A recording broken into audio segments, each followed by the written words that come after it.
So, as I'm recording this, I broke my actual tripod. Like, I broke one of the clips to clamp my phone trying to get the perfect angle. So, let that be a lesson. Just hit record. Worry about the perfect angles later. I apologize for the glare in my glasses. I had to get a new prescription because I can't see. I'm blind. Blind. Hello, hello. If you're new to my channel, hi, my name is Renika Shadora and I'm an artist.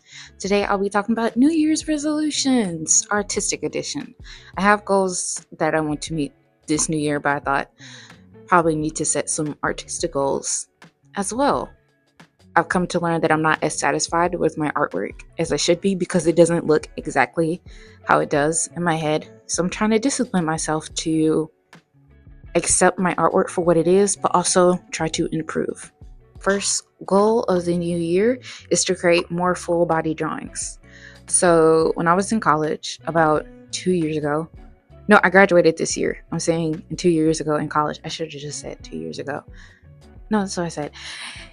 Anyways, in like sophomore year, junior year of college, I had a friend who gave me art lessons, specifically anatomy lessons.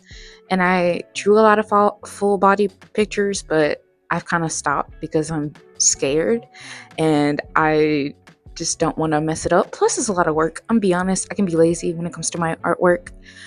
So, as you can see, and I'll show pictures here, I've been doing just like chest up, or I guess waist up, and that's it. But I want to create more full body pictures because my ultimate goal is to be a fashion designer, which means I have to design clothes. I know fashion designers don't often draw full bodies, but I just want to get in the habit, not only for my personal use, but also for my professional use as well, because I want to draw more diverse body types. All right, my second goal is to post every 2 weeks on YouTube.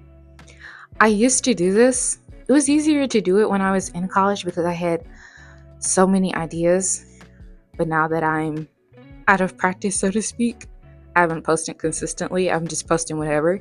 Even now, this video is going to go on a day that I didn't have scheduled. Funny because I usually don't watch YouTubers who don't post consistently. Like if they take a month's break, I usually forget about them until they come upon my home page. But now I'm doing that same thing. So I apologize to my supporters. And I apologize to the creators if I was too harsh on you for taking breaks. I now understand. Speaking of YouTube, I want to play with my editing style more. I believe my style is more simple because I like simple. A lot of the creators I watch, they have a more simple editing style and their humor goes into how they speak.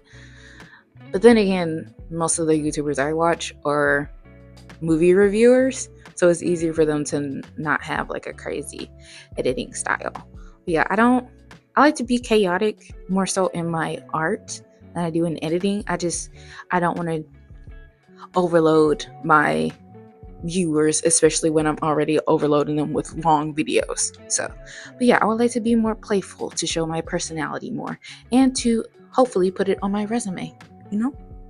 All right, number 4, create more positive or funny videos on YouTube. Now, I know I said this is supposed to be artistic wise, and I'm talking mostly about YouTube, but I feel like YouTube is about my art, so technically it's an artistic goal.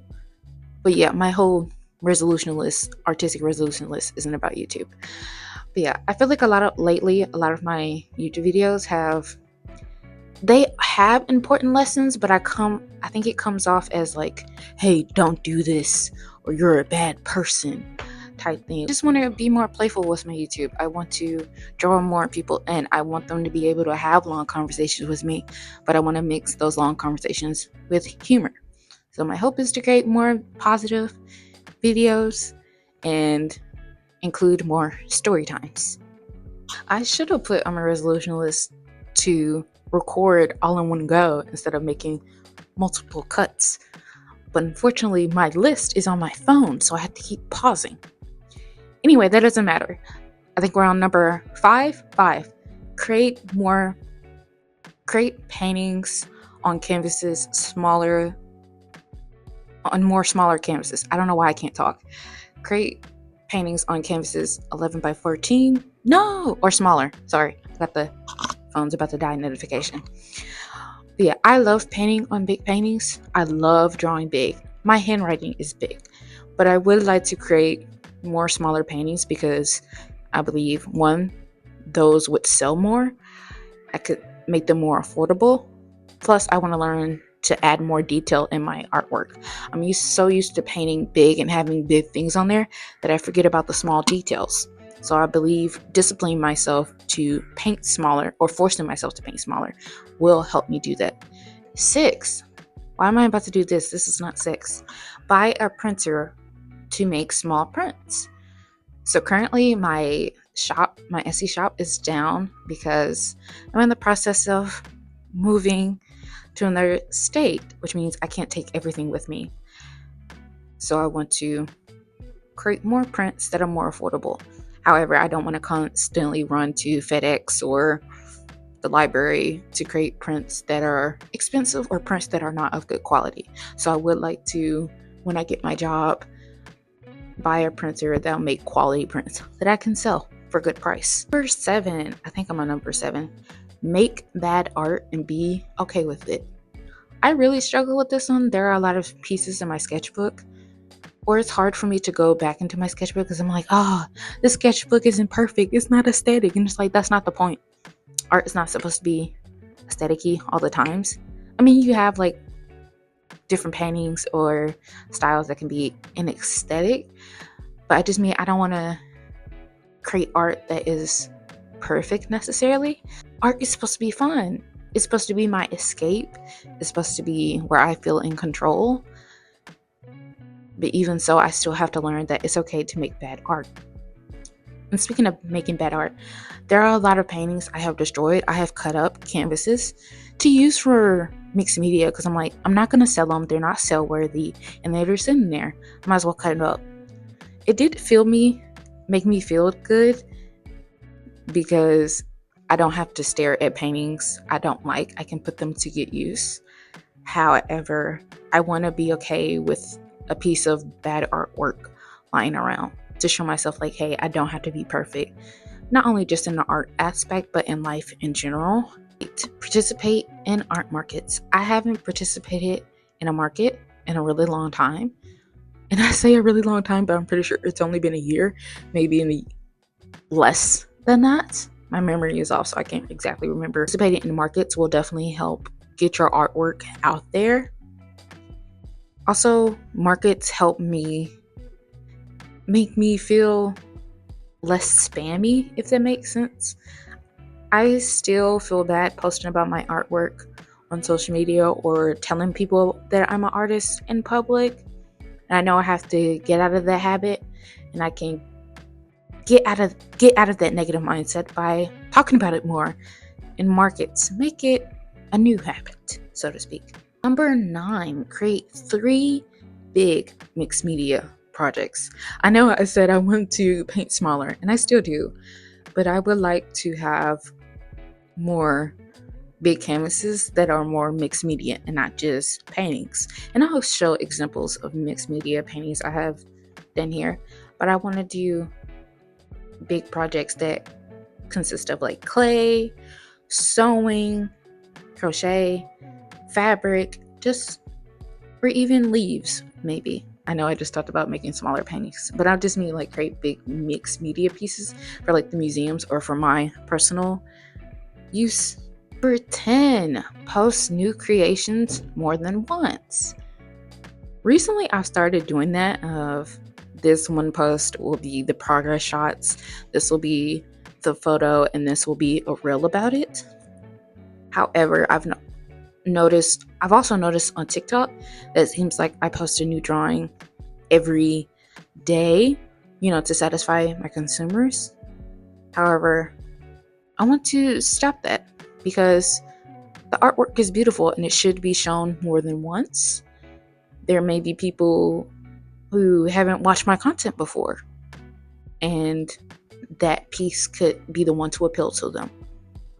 Also, I believe doing this will help me support other creators too, because I've noticed that when I see other creators post more than once about the same piece, I'll be like, oh, I wish they show something new.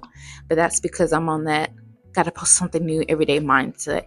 So I believe doing that for myself personally will help me support other creators better, if that makes sense. I'm starting to notice that I have a catchphrase. Like my dad, if you ever talk to my dad, when he talks a lot, he'd be like, you know what I'm saying? And I feel like I have my catchphrase is, if that makes sense. Or, black people. All right, number 11. Finish my small sketchbook. I have a really small sketchbook that I bought about 2 years ago. I bought it for this retreat I went on with my friends to doodle, and also I bought it so I could draw in church because it's really hard for me to focus with in long lectures if I'm not fidgeting with my hands. So I would like to finish it if I can find it. It's somewhere in my disorganized room. I just need to find it. So that means I started in like 2023. Yes, I gotta finish it in 2026. Yes. Or was it 2024?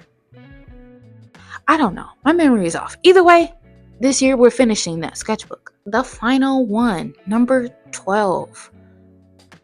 And I just forgot it. I just looked at it and I just forgot it.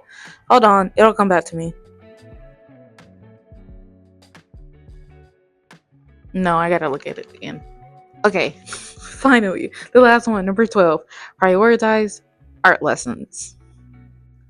So, as I said before, I had a friend who helped teach me anatomy, and I want to go back to learning from someone else, whether that be from YouTube videos or friends and family who have offered to give me lessons, or in my community that gives art lessons. Even if it's going over the basics, I've realized that going over the art fundamentals or just the basics can really help in small ways. Well, not small ways, in big ways. So that is my ultimate goal. Prioritize art lessons. Prioritize sitting my behind down and learning to improve. I hope this video turns out right. I hope the audio, is it still blinking? Yes, it's still blinking. Okay. If you made it this far of this video, thank you. That was my artistic resolutions. I was about to say revolution. That is not the word. Anyway, if you follow me on YouTube, I hope you will help keep me accountable. Or if you follow me in any other social media platforms, or if you know me personally, please help keep me accountable. Or just remind me of like, hey, did you do that thing? Thank you for watching this video. As always, have a good day. No, as always, have a good morning, have a good day, have a good night. Bye.